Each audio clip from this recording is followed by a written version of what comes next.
You're listening to a Comics XF podcast. X-Men. Get it!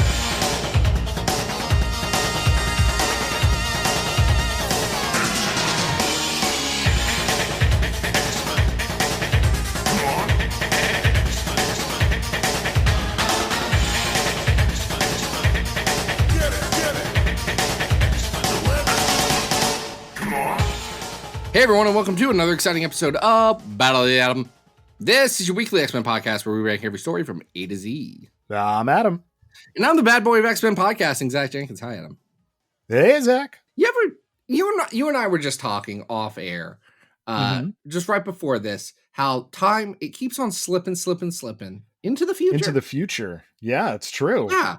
I was, in preparation for this episode, looking back on the archives in our fond memories, and I had to scroll in uncomfortably far way back to get to our 2020 C2E2 special that was jam-packed, filled with Krakowites.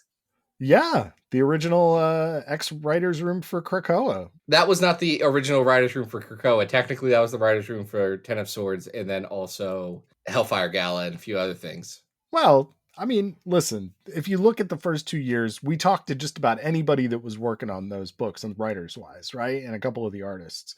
So that was a lot of fun. But this episode is kind of bringing us back because we are talking about earlier stagers, Krakoa books today, right? Dawn, it would have been what people were calling the Dawn of X. Yes. For the most part. Back when we were still doing eras, right? In this, I mean, I don't know. Well, we're still are. We're in very Fall of explicitly X, right? doing an era right now. Yes, they're doing the Fall of X era. Folks, if you want to know how our attention to what's going on in current comics has changed over the years, it's that conversation. We're like, okay, where are we at? Where previously we all had spreadsheets that let us know specifically what was at, what was coming. We're just vibing now. We're just in the zone. I did read a very well-written issue of X-Men Red this last week. That was a lot of fun. So, listen. Hey, folks, there's a part in that comic that I should have expected and I wasn't expecting, and it got me. It got me good. Yeah. No spoilers. We'll let you read that for yourself. But hashtag no spoilers. Hashtag. Well, we're going to spoil some stuff from a long time ago. And by a long time ago, we're talking like, what, 2 years? Yeah, some of these comics came out in 2021. Yeah, who requested this, Zach? This was a request by Patreon supporter JJ McCorvey. If you want to be like JJ, you can go over to patreon.com/Battle of the Atom. And for $5, we'll do an episode. It's fine. We'll do one. Pick one. Sweet deal. We'll give you one. We can talk about things. That costs so much less than like a new car, like $5. I was going to say it costs like half the price of a Marvel comic. Sometimes, sometimes it's true.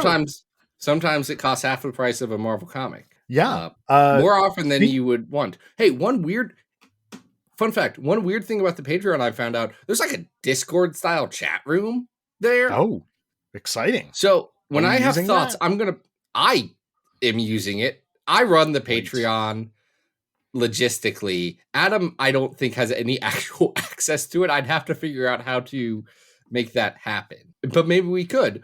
But it's just a nice little place where I say dumb stuff sometimes and say, hey, what'd you think about that? And you guys can leave nice comments.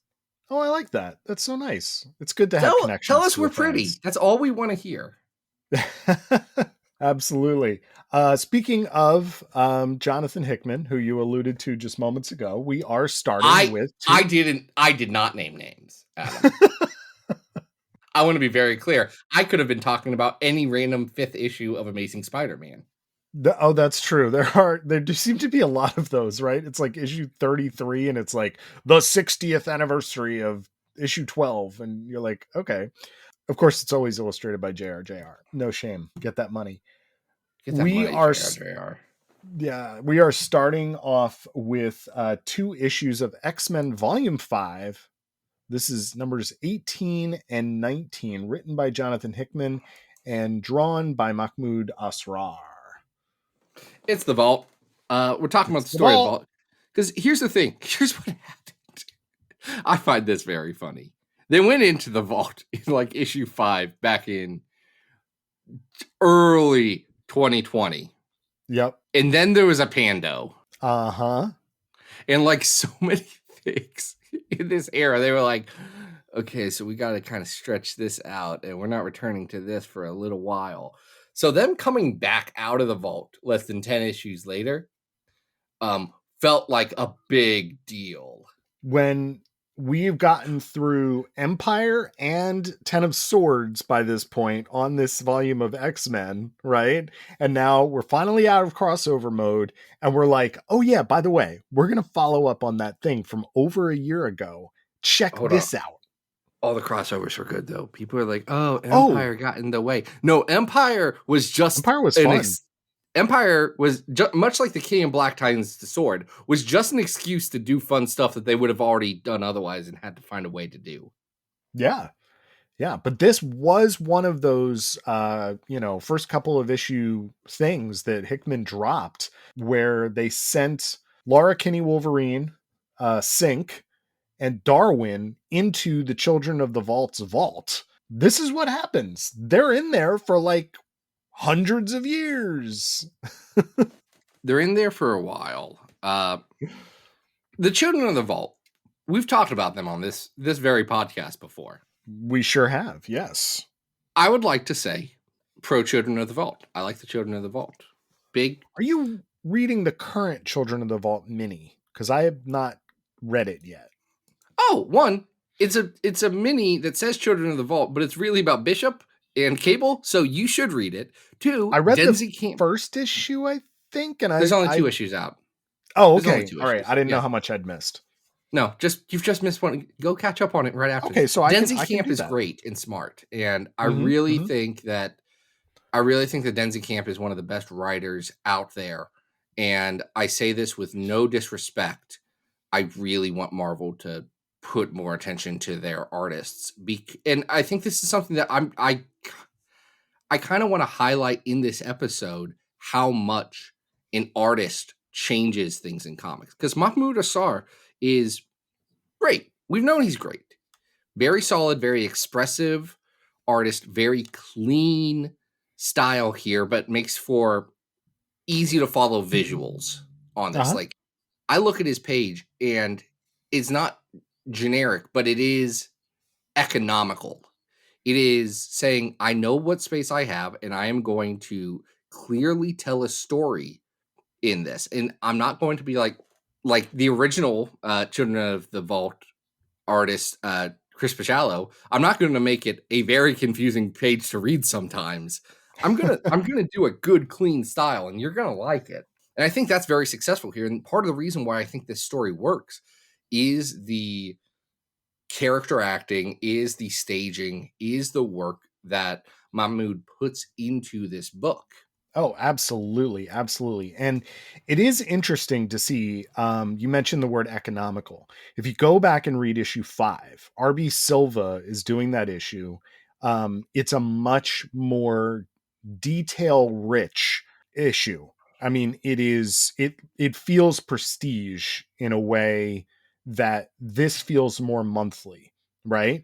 If you look at what Mahmoud was doing with some of the Ten of Swords issues, this feels a little bit more like it's on a timeline. That said, it is an outstanding storytelling approach that he's doing here. And some of the acting is so important to telling the relationship between these characters, because since they are in there for hundreds of years, the relationship between these 3 characters is just as important as what happens to them. So what I think is interesting about that is because to tell that story really has one issue. The first issue of this truly is they have entered the vault. They do a fight. There's some character building for Sync, who it's great that Sync is a real character now. Yeah. Because I read a lot of Generation X and I always felt bad that like Sync's entire characterization was, I'm a nice guy. Yeah. And he's still kind here, but he's being utilized in a really smart way. He has internality that he's never had before. Yes. And he's allowed to actually have emotions, and he's allowed to actually develop relationships in a way that we have not seen before, which is really great. You are right. The first issue, it's basically just the children finding our 3 X-Men, attacking them, and then it looks like they've all blown up. The second issue, I think, is the more impressive of the two, because that is the one where we get the compressed timeline, which is quite extensive, right? Because time, similar to the world of Phantom X, right? The vault operates in a sped up time so that the children of the vault can evolve at an extremely high rate in an attempt to become these like new humans, right? But these X-Men are stuck in there. Yes. And these are X-Men that, like, listen, they knew what they were getting into on this. So they chose Darwin and Wolverine, who they were pretty sure weren't going to die because of this. And they chose Sync because he could duplicate either of their powers as a contingency. Right. And as things go on, not only do the children of the vault evolve, but because our characters are aging, they evolve too. So the visual versions of these characters, we're much more familiar with the older version of Laura Kinney at this point because she's been out of the vault for some time now. But this is the first time that we're seeing this aged up, going gray Laura. Darwin has all kinds of spikes and blades coming out of him. Sync has this like very thick beard that continues to grow Daddy longer. Sync in this. Yeah. And listen, I say this as a straight man. We get Daddy Sync in this. There's some zaddy energy coming off of this guy. It is. I get why people are like, "Oh, this is appealing to me." Like my Mudasar draws pretty people. Good for him. Sync and Wolverine's relationship gets like evolved, and it gets very interesting, and it's fun to see. I'll say, if people were coming into this book hoping that Darwin would finally get a good story, well, keep waiting. Well, we don't. He gets captured. he does, but he almost kind of like lets himself get captured in a way. Like he's not trying to, but he's also merging with the vault in an interesting way that allows for better stories down the line. I think, maybe someday. Yeah, I don't know how this is being played in the new mini because like it's Darwin has been seen again since then. He has not come up in the new mini. Okay, which is fine. To see how that plays because the idea of Darwin merging with the vault is fascinating and has like huge sci-fi possibilities that would be really fun to play with. You need a writer who's interested in the huge sci-fi possibilities, and you need an artist who is capable of realizing them. And I think they've got about half that on the new book. Okay, that's one man's opinion. I will say, from an art standpoint, I'm kind of disappointed with how they evolve the Children of the Vault from a design language standpoint, because they go away from being Chris Machado characters into being something far removed. And I understand that they want to show that these are characters that have changed, but then also I don't recognize them at a certain point. Yeah. Well, they come into a much more streamlined, smoother look. They don't have jackets and baubles and pigtails, and they're kind of honed down. Things. Right. Exactly. Right. They look less Tim Burton-y. They look, a little bit more generic superhero. So that design element and that's the thing. Away. That's the thing. They take away one thing to show change, but they don't replace it with something equally as good. Like I would be fine if they gave them different, but instead of like a Chris Machado, they went with a like a Mobius or like just some sort of, we're doing something weird with them instead of being, we're a little generic. That Yeah. that part I don't love. I do think the Sync and Wolverine relationship stuff works. I like the idea. Sync has a monologue about something his dad told him, which is, some people think love is what being willing to die for somebody. And he's like, actually, I think love is being willing to live for somebody. And that's like, that is a very good distillation of a lot of things that were going on in this very specific era of X-Men in this moment. It's resonant. It works. I like it. Yeah, this is a fun story that does live up to all of the hype that got built. Yeah, I think the pacing between the first two issues could be a little bit different. I remember when the first issue came out, I think that reading it on a monthly basis, we were a little bit like, like I thought there would be a little bit more, but that second issue kind of makes up for it with the compressed storyline. And the Sync Wolverine thing, I think, is a very surprising and smart thing to do to develop this relationship, because X-Men fans love when X-Men get together and are in relationships, right? We adore it. We stand these things. And this is just the most recent example of a couple within the X universe that is surprising and also works really, really well. And is sold really well, because when Sync does manage to get out and Laura is resurrected in her younger form, she doesn't remember the hundreds of years, while Sync does, which, is, at least for the potential for stories and tension, is really interesting. Now, we have talked about some other books from this era in our big old list. So why don't you tell us about that, Zach? What is well, here's the thing about our big old list. Our big old list is us ranking all the X-Men stories from all time. We've ranked crazy 828 X-Men stories. Did you know there were that many X-Men stories? Some would argue there's too many X-Men stories. Some would say that maybe there's not more than 500 decent ones. Who knows? But what we can say is that we've ranked them. With the best being House of X Powers of 10, number 100 being Age of X-Man Next Gen, number 200 being Avengers versus X-Men. That's a wild thing that's at our 200. That makes sense. Does it? Is it good? I don't know.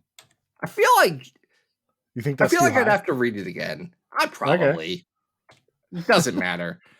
Because number 300 is Ghost Rider Punisher Wolverine Hearts of Darkness, a comic that I would immediately say is better than Adventures vs. X-Men. I'm also, Adam, you don't know this yet. I've been reading some Howard Mackie Ghost Rider recently. Oh, nice. Is it good? No. Is Ghost Rider the best character to ever exist? That's a hard yes. Wow. He's an on-fire motorcycle skeleton. Dude, the moment they start talking about Zarathos or Ezekiel, I am out. But right now, here's what Ghost Rider has done. He found some cops and he said, screw you to them. He stopped some drug dealers. Okay. He's just generally found actual abuse, people who were doing bad things, racist. He messed up some Nazis.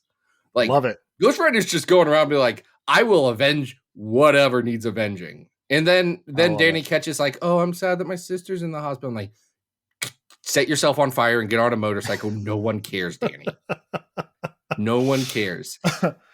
Oh, I look forward to your Ghost Rider podcast, Zach. Someday, listen, I will convince Robert Secundus that we have to do a Ghost Rider podcast. Amazing. That's my next project. I'm kidding. I have so much work to do. Savage Avengers City of Sickles is at 400. Another comic that would be improved with Ghost Rider in it. Number 500 is Uncanny X-Men Divided We Stand. That's 495 to 499. Number 600 is the Pieces of Cake Marvel Holiday Special from 2007. I have no recollection of this. I'm assuming they bake a cake. Number 700 is The Time Beast Joined the Avengers. Number 800 is Starjammers Volume 2, a Dune story. And number 828, it's the worst X-Men story of all time. It's 2099 World Tomorrow. Adam, we spent a lot of time talking about other stories. I would say that this is definitely better than Avengers versus X-Men. So it's in our top 200 full show. Yeah, I would agree. I'm curious if this is a top 150 book. 150 is the Uncanny of X-Men Acts of Vengeance story, which is one spot above the Captain America Acts of Vengeance story, which is wrong. Like, we just screwed that one up. Well, I know we were probably one like, has well, Jim Lee art, one has Ron Lim art. There is a reason for this. And one of them has Magneto putting Red Skull into a hole. I know. It's so good. And then the other one has Psylocke becoming problematic. Yeah. Well, at 138, we have Giant Size X-Men by Hickman, and I do think these two issues are better than that. Right above that is the follow-up to this, where Forge revisits the Vault in Volume 6. This is also better than that. I think this is better than that. I don't know how much higher I would really go, though. Is it better than Empire X-Men at 121? No, I don't think it is. Is it better than Pizza Hut X-Men? Yes, it is. It is. Yeah. Is it better than Nemesis Cape? No, it's not better than the Nemesis contract. Okay. That book is pretty. It is probably better than X-Force. It's the black and white blood and guts X-Force. Oh, yeah. This is better than Angels and Demons from that, where Rain gets a heroin addiction. It's going to be our new 123? This will be 123. It's the Vault. I still think these are two really good issues. I just don't think it necessarily lives up to the entire promise. I think all of us, I think the Vault issue, original Vault issue came out, and then all of us were put in our own vault with the pandemic. So maybe there was a lot of thought into, well, what happens when they get out? Stories. Yep. All right, so we are going to move from X-Men Volume 5 to Cable Volume 4. And this is Jerry Duggan's take on the fact that when we began the Krakoa era, we were still dealing with the fact that Kid Cable came from the future and killed adult Cable. So when we started with the Krakoa era, we have Kid Cable. What are we going to do with him? Well, he gets his own series, and surprise. No, hold on. What we do with him is put him into a book that we will stop talking about immediately, that we've all already forgotten about. Oh, that's true. He did. Oh, he was in Fallen Angels. That's right. I forgot about that. Don't worry. Yeah, I just listen. It's just maybe it got more. You know maybe it got more attention than it needed, given all of the comps around it. It's still not a good book. No. And it did not make me like Cable or Conan any more than I had beforehand. Yeah. Both of which they said, hold on, let's do a quick little adjustment here. And great. They're great now. Cause this is Jerry Duggan and Phil Noto. Adam, sure is. If I do recall, you brought up that Jerry Duggan was dealing with a character that has had some controversy around him in the past. And I believe what he said to you is, I could give two. We were at I think it was C2E2. It was C2E2 2020. It's why I just looked it up. Yeah, where Jerry invited someone onto the panel stage and handed him Cable #1 and said, I know you all hate Kid Cable. I'm going to invite someone up on stage and ask him to read Cable #1, and he's going to tell me what he thinks of it. He had that much faith in this book. And that guy read the book and was like, yeah, this is really fun. And then when we all got to read it, I think we could all agree this is a lot of fun. I honestly think my favorite Jerry Duggan stuff is stuff in the same vein as this Cable run, where he is just taking big, fun swings with things. Not necessarily. I think he can get a little too maudlin sometimes and a little too focused on plot. And while that's great for some people, I think he works best in books like this. In books like the Wolverine Infinity Watch. In books like his War of Realms Punisher and Punisher Kill Crew. That's the Punisher comic where the Punisher gets a team to go fight frost giants because he's mad about War of the Realms, and Punisher's like, well, you frost giants made some kids orphans, so now I have to kill you. Do you want to know who his team is? Sure. This is the Punisher's kill crew. Let's see. Well, there's Black Knight. Okay. Tooth Gnasher. Oh, the goat? Yes, one of Thor's goats. Nice. Okay. I wasn't expecting that. Juggernaut. Great. Beloth, the old navigator. He's just a dark elf. I'm pretty sure he spends most of the time like chained to a car. That they use a painted van for this one. Awesome. Oh, and then the last member of his team, this is really important. It's Foggy Nelson. Oh, great. Does Foggy Nelson kill people? No, Foggy Nelson is very upset about all of the events of this story. Okay. So basically it's the Punisher, Juggernaut, and a goat going around killing people with Foggy Nelson. That sounds like a great book. Yes, I can tell you. No one remembers it. It's pretty darn good. All right. And Cable is in that vein because it's not afraid to kind of sometimes be a dumb action book. Yeah. It's doing a couple things really, really well. All right. So the first is actually building out the Jonathan Hickman version of Cable that we saw a little bit in X-Men. Right. That was him handing a grenade to somebody. That was the entirety that Jonathan Hickman had made. Right. But that is the personality of this, right? Of this character. He is violent forward, right? That's how he solves his problems. And yet he's a teenage kid. So he is stealing glances from all of the other teenage girl mutants. He is dating the cuckoos. Let's talk about this for a second. Cable pulls in this. No less than 7 women want Cable's bones in this comic book. Pretty wild. That Kid Cable is getting around. Hey, speaking of one of those women, hey, why don't they have Pixie wearing this great jumper all the time? Great question. Phil Noto. It's super good design. Yeah. It's super good. He's dating all of the Stepford Cuckoos. Only one of them's really into him. But again, when we talk about wasn't this era wild, it was because they were for a chunk of time. There was an 18-month period where they were saying no boundaries, let's go. Everyone's having sex with everybody. And eventually they did get away from that, and that's so unfortunate. That's not on the writers. That's not on the writers. Heck, it's not even on the editors. No. And if you want to talk about cutting loose, let's get into the fact that yes, this is a fun 4-issue series where we're starting to get into the overarching story of this entire volume, which involves Cable and hunting down mutant babies that have been stolen by, we'll find out later, Strife. But these first 4 issues, oh yeah, they're actually about Rom Space Knight. We can't, Adam. What? So far, we can't use the word Rom.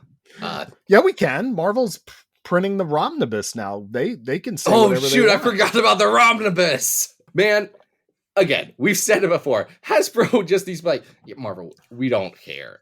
These old comics, fiat, go to town. Maybe don't use Rom anymore or don't do anything bad with Rom, but they should just let Marvel be put Rom on the Guardians of the Galaxies, but we get to sell the toy. We get to sell the Rom toy based on this. That part's fun. Yeah, it's a great gimmick. There is a really fun scene where there is sort of a museum that has these 3 Galador armors, Space Knights just standing, and they think it's just the armor, and then they kick on and they're just breaking right out of the ceiling. And it really reminds me, I would have to look it up, but there is a really great old issue of Transformers that involved a space kind of circus / museum where all the critters of the universe are being enslaved by this, thing. And it reminded me of that very, very much. We get the light of Galador, this sword that will actually become important towards the end of 10 of Swords. I'm going to say a lot of good things about Phil Noto in a second. I'm going to say a bad thing first. All right, Dude cannot draw a sword good. Dude has problems drawing this sword right and good. Really? What's wrong with it? I feel like the sword, I can never get a good feel for its size, because it should be what is it? It's the Buster Sword from Final Fantasy VII. That's what it is. It's not that big though. Like if you look at the cover of the cover to number 2, that's a big sword. That's a man-sized sword. Yeah, but it's not as big as the Final Fantasy sword. That sword is like as big as a car. No, but that's Ileana's swords. Yeah, it is. Sometimes Phil Noto draws this sword as like a big knife, but just like a fat knife. Yeah. It throws me off. It's thrown me off ever since I saw it. I really do like Phil Noto in here, but these issues kind of cemented something for me about Noto. I think Noto is an incredibly expressive artist. I think he does some great layouts, and I think he does some of the best character acting out there. Mm-hmm. My kingdom for him to choose a line weight and stick with it, because he'll go to extremes. He'll go from almost no line weight and just coloring directly over the equivalent of pencils. Sure. Or he'll ink with a Sharpie. Yes. And he'll jump between those throughout an issue, and it drives me mad. Well, I think the one place where he's using that to good effect is with the flash sideways to adult cable, where he's completely changing the style of what it is so that we know it's a completely different universe. That said, I agree. The style of the line weight does change even in the present. He does a little bit with the line weight, but more what he does is he changes how he colors those limbo sections, the hell sections. Yes. And that works for me. There's times when he doesn't add as much differentiation in his coloring, and he does a lot flatter, blockier styles, and I don't think that works well either. But like, there's a nice medium of him using a thin but still recognizable line weight, and him using that to generally define his shapes and colors, but not strictly define them, so they don't feel restricted to it. And that is my favorite Phil Noto. I think of the first time I really encountered Noto in his Black Widow run. There's a opening fight scene that is that kind of like jaggedy, expressive stuff that he does, and it's so stupid good. And I am constantly chasing the high of that Phil Noto. Yeah, I do agree. I'm just flipping through them now. Issue 4, drastically different inking style to the first 3 issues. Like, so different. It looks dramatically different. I don't think it's negative necessarily, because it's still, you can still tell it's Phil Noto, but it is interesting how he's playing with that. Just a couple of quick things that are really fun about these 4 issues. One, great cameo. Did you notice who the baby's parents were in the issue where the first baby gets stolen? Polly Provenzano Omerta from Eve of Destruction. What is that? Eve of Destruction. It's from Eve of Destruction. I was like, yeah, that's a Steve Orlando level pull. I was like, that's crazy. I remember when that came out. I thought it was the most insane character to ever bring back. Cyclops eating a cheesesteak, A+. Love it. Right? The cops that they encounter in Philly. There's a lot of really funny Philly things in here. And what was the last? Oh, the first issue starts in they don't call it the dojo. What do they call it where they fight in the arena? It's the fighting pits that they're fighting in. They're just having fun. Yeah, there is a really fun infographic of like who's fought so far, and this is just really funny that like Artie and Leech fought each other. Pyro has lost multiple times. Callisto fought Jumbo Carnation for some reason. The only one I take issue with is Dazzler beating Jubilee. I don't necessarily buy that, but I'm not the writer, so.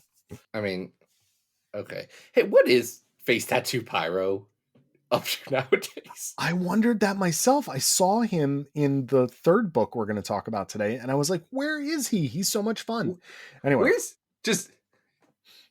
Anybody who you have questions about is like in Immortal X-Men somewhere. Yes. I do listen. I never want to write an X-Men comic. I do want to like send Tommy B an email saying, "Look, I don't know how any of this stuff ends. We don't curse on this podcast, Adam. I'm sorry. I don't know how any of this stuff ends. But if you want to let me write a Brotherhood of Evil Mutants book afterwards, where all the bad guys are like, well, we actually didn't mind being like chill for a while. So what do we do? And it'd be like Blob and Pyro, and I don't Yeah. know. That's not gonna happen. It's not, but like put them and Grey Crow together and be like, "What's up? We're just kind of chilling now. How do we deal with this?" That would be a fun time. It's never gonna happen. It really would. I enjoyed this quite a bit. I liked this entire series, and this is a really strong start with kind of some out there ideas that you're right. It feels new and exciting and refreshing, and kind of a different take on the character that works really, really well. It gave you what you didn't know you wanted. Yeah, all the while promising, like, hey, adult Cable's still in the picture. So if you're still kind of nervous about this kid, we'll be bringing the big guy back, you know. And I'm gonna be honest. I've seen what happens when adult Cable comes back. I could have dealt with the kid for a little longer. Would have loved to have Kid Cable stick around. In fact, when he came adult back Cable one time, is one of Al Ewing's rare misses, I would say. Yeah. When Kid Cable came back, though, that one issue of X-Men, I was like, yeah, bring him back again. Oh, that's right. I forgot about that. Yeah. Hey, Kid Cable, show up again. Do some stuff. He's captured. What's he up to? No, wait, he's time machined. I don't remember. I'm not going back and reading that until someone gives me $5. Yeah. Is this better or worse than what we just talked about with the Vault? A little bit worse, I think. Okay. But it's not as high concept, but yeah. This isn't as good as Mojo Mayhem at 128. No, I don't think it's as good as Blood Hungry at 135. I would put the Forge and the Vault issues of X-Men Volume 6 ahead of this. We're in the right spot. We are near the right spot. Because here's the thing. That issue of Excalibur where Rachel fights Galactus, that's probably better than this. Yeah. Like that just hits. I do think this is better than the X-Men in Life Lessons, a good Jean-Paul Leon drawn PSA comic about burn victims. Yeah, I think we're probably on par with the Simonson's X Factor 27, which is the Christmas issue. I really love that issue, and I think this has kind of got a similar fun energy to it. It does. How do you feel about it compared to Howard the Duck Volume 6? I would put it above that. So I think this should be our new 141. We have a weird list, Adam. We do. There's fun stuff on here. This show is fun. I wouldn't be doing it if I didn't enjoy it.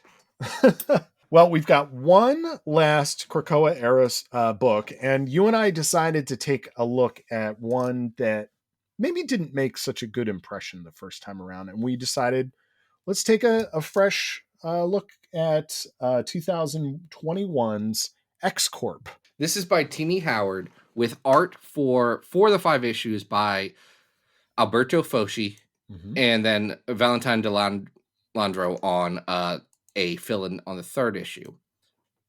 I wanted to jump into this because we have been talking a lot for the past few weeks about, like, very specifically the impact of an artist on a book. And the fact that that's what comics are. It's the art stupid. Like, I've been reading for a while. It's a long series and we read one a night. G. Willow Wilson's Ms. Marvel run. Yeah. And if they didn't continually get really solid artists on that book, there are arcs that would not hit. There are arcs that I would say, actually, this is bad. But they have good expressive artists in there, starting with Adrian Alfona, Toshiki Miyazawa, Nico Leone. They have some fantastic artists top to bottom. And that's what makes that book. G. Willow Wilson's characterizations are great, but it's telling an emotional story, and you can't sell the emotions with words alone. You have to act. That is an underrated skill in comics. And if there is one thing that kills X-Corp as a book, it is that Alberto Foschi is a bad artist. It's just like this was supposed to be Carmen Carnero. It was supposed to be. Yeah, there is a. All right, I want to back up a sec. You want to back up from my big mic drop? Like, I'm normally not like that directly rude. Well, there's something that Alberto could be good at, right? Like Alberto is not like a outright terrible artist. He understands the human form. He understands Anatomy, how to draw 3 dimensions, like he's not bad at drawing. Okay. He would be great as probably a commercial illustrator doing work for hire, stuff like that. And when it comes to what you just talked about, though, the necessity of these characters to act and for the storytelling to not just be from the script, but also to be from the visual interpretations of the artist, those are things that he is very, very much lacking in. So when we are talking about characters having facial expressions or body language, anything along those lines, that is not something you are going to see in this book. And unfortunately, because of that, the script, which I think has potential and has some interesting things going on it, which I want to get into, doesn't have the chance to actually lift off. I think the script still has issues, and I want to get into those as well. But I think that this could have had a chance to ramp up had there been some kind of actual like life behind the eyes of the characters. They look like mannequins. Specifically, they look like mannequins. Like, it's upsetting. They look like mannequins. And this is a book about, this is a, what if, we're saying the X-Men are being super capitalist right now, in so much as they run companies and using that capitalism to disrupt human they're using their capitalism to disrupt the human economy. Like, Hickman wrote a very good issue about that. And do you know what that issue has?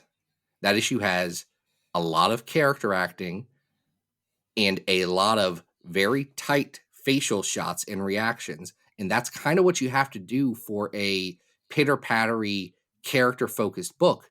And the panels and page layouts that get turned in here are very basic Marvel, 3 to 5 panels a page, kind of widescreen, one distinct action per thing. And that kind of storytelling does not work with something that can work for action. That doesn't work for patter. That doesn't work for dialogue. And that doesn't work for what they're trying to do here, which is sell the idea of a business comic to X-Men people.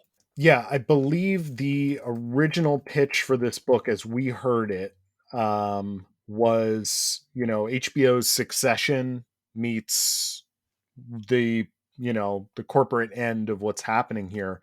And first of all, this is not what Succession is about.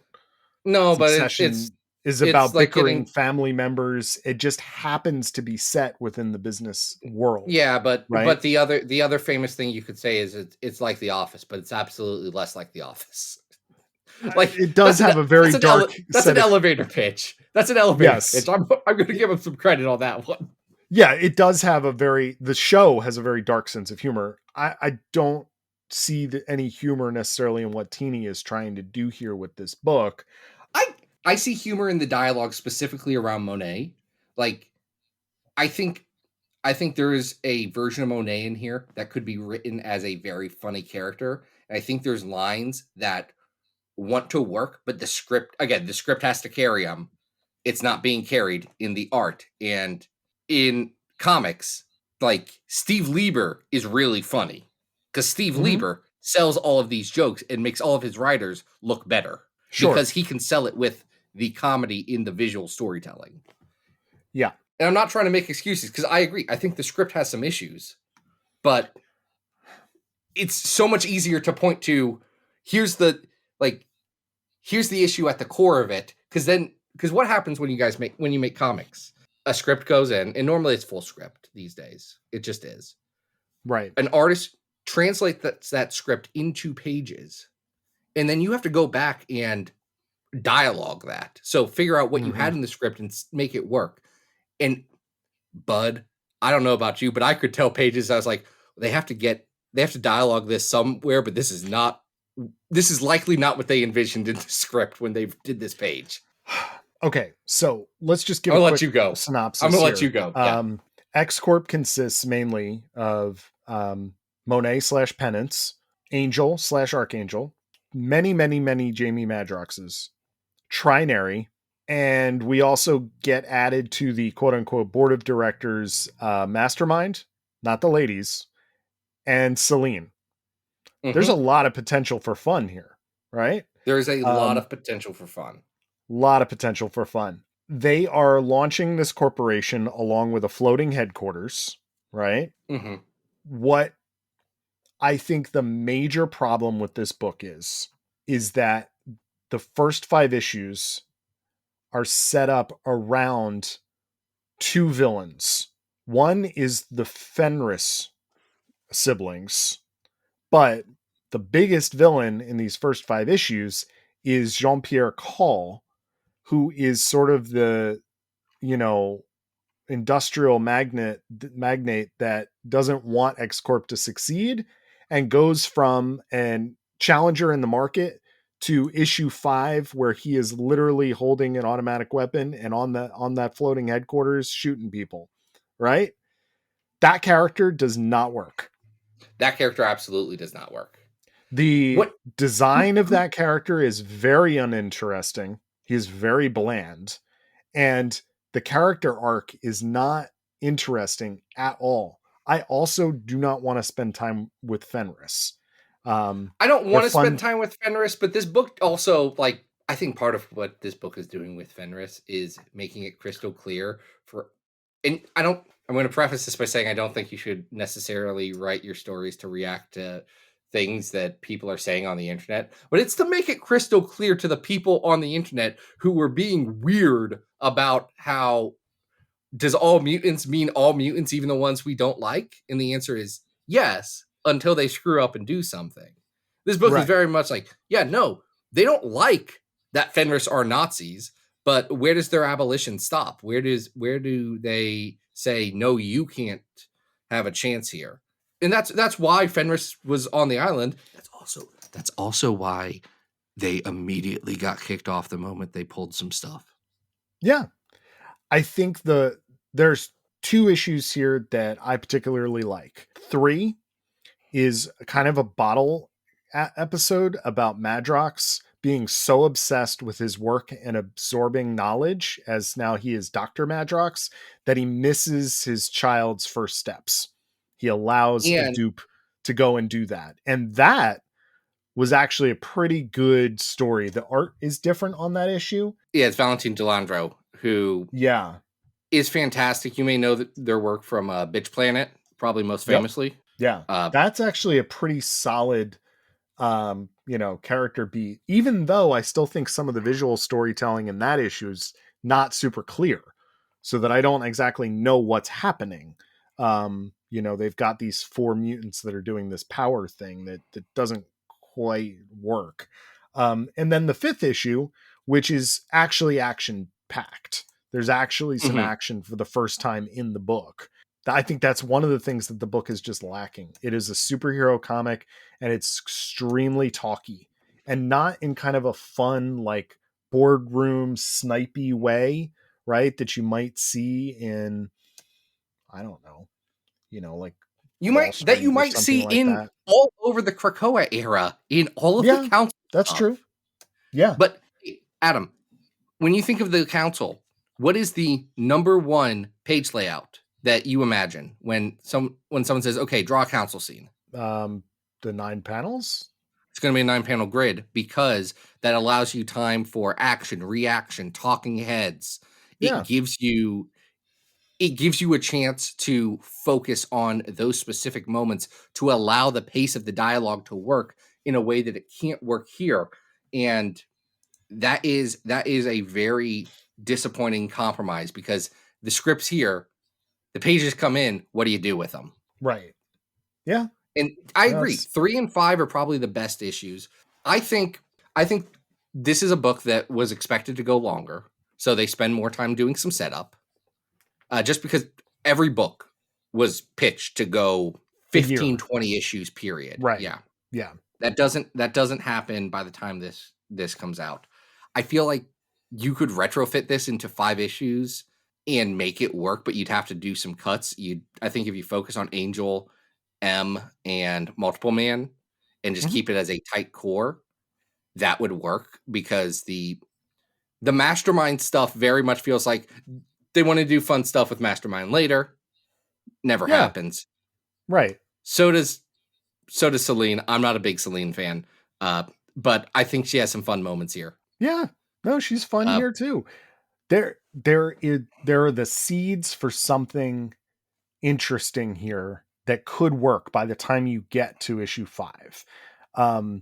But it really hasn't earned, the reader's attention, I think, even after the first issue. So it's kind of unfortunate, You know who would have drawn this comic really good, Adam? I mean, there's so many people. I think what you're talking about, Penance and Archangel being like major players. Penance is like such a Chris Bachalo like design, and she just looks weird here. I'm sorry. Every time Monet why are they doing the transforms into Spider-Man Penance, half face thing with her? I don't constantly know. in this book. I hate it. She just doesn't look good. She looks like she's like wearing a Statue of Liberty crown. I literally have a framed, you can't see it, Adam, it's all the way over there, but a framed picture of Penance M halfway through doing the Spider-Man face change thing by Marcelo Biot, and it's incredibly good. It's a great piece, but it looks bad here. Who I was going to say would draw this book good, it's David Aja, and David Aja is putting on a masterclass in covers here. They are so good. They've got is David Aja. They've got a graphic design sensibility, use of negative space. They just look cool. People compare this to Wildstorm Volume or 3.0 on the covers, and I mean, I looked at the Wildstorm 3.0 covers. It's kinda, maybe, but more they just look like what you would do if you said, I need a superhero comic, but it's about boardrooms. Yeah, it's about boardrooms, and it needs to be slightly medicine themed. And he knocks it out of the ballpark. It looks fantastic. There's just such smart design there. So it is very disappointing when you get into the book and the art is very flat and doesn't really have any energy to it. So it makes for just doesn't make for pleasant reading. So Carmen Carnero could have knocked this thing out of the park. It would have happened. I think so. I think there could be a better book here. I still think that there are weaknesses in the story. There are. Like I mentioned, I just think it could have been fleshed out more, and that's okay. You know what I wonder about Cole's very hard turn into that last issue? What's that? I wonder how much they were like, oh shoot, we got canceled. We found out during issue 3, we got to wrap all this up real quick. It's entirely possible that might have been a slow burn that got accelerated, but it made for a better comic. There was more energy. There was more going on. There was more character interaction. And, I get what Tini wanted to do with this book. I just don't think it worked as well as some of the other things she did with the line. We talked about covering Excalibur on here, a book that I really like for this episode. I like that book too.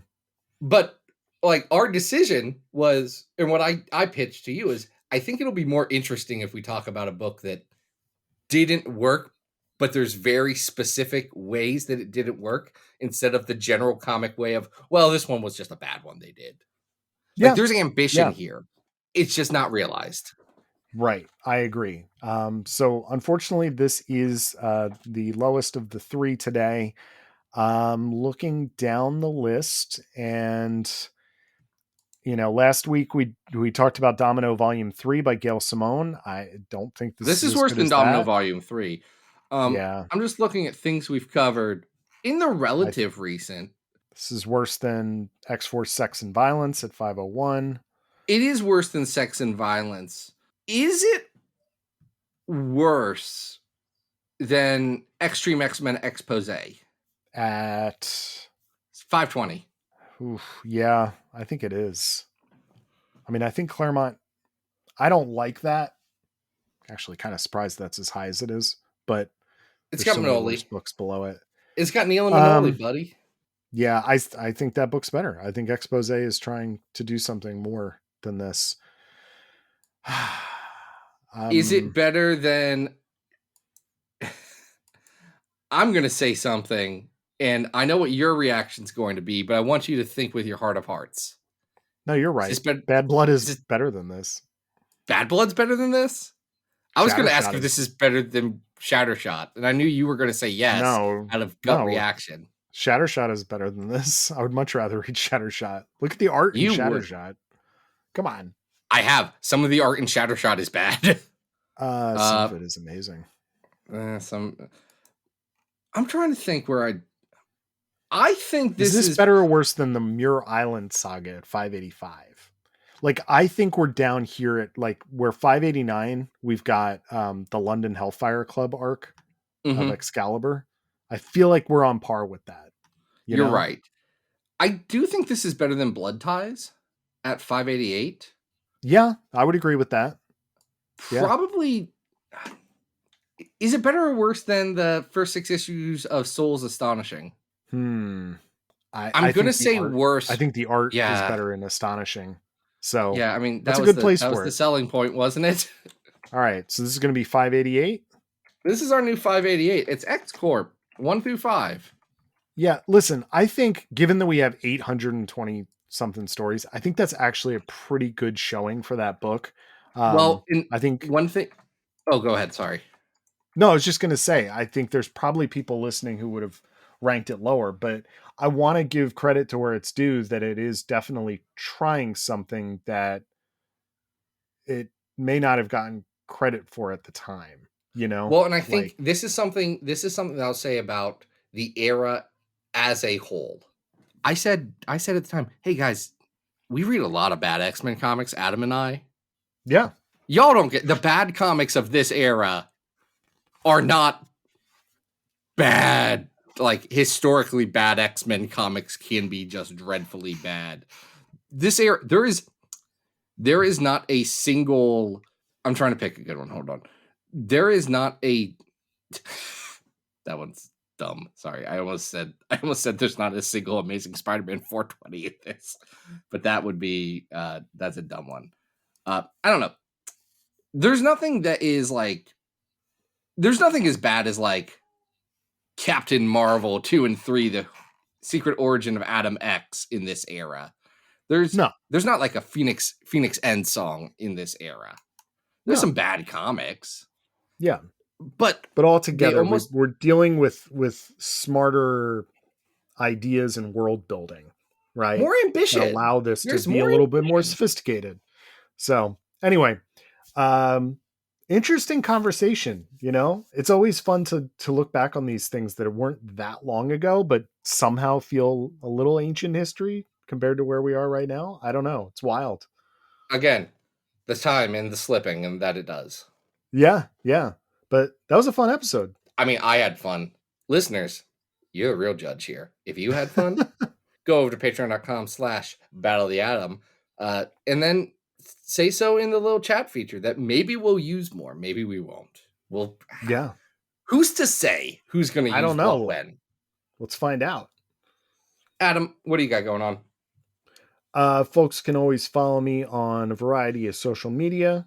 Instagram, Adam Rec. Blue Sky, Adam Rec, and whatever Twitter is, Arthur Stacy. By the time this episode comes out, I'll have already been to New York Comic Con. And usually I ask Zach what we're doing next week, but that's what we're doing next week. We're doing New York Comic Con. I get a break. To New York Comic Con. I'm going to New York Comic Con, but I can't. I'm sorry, Zach. But I'll be there. I'll be interviewing some people, and hopefully we have a super special episode for you. I'm excited. I never get to listen to the episodes myself. So this is the very the very rare times where I get to enjoy an episode, it's fun for me. And I can't wait to do that. But until then, folks, this has been Battle of the Atom. We hope you survive the experience. Get it!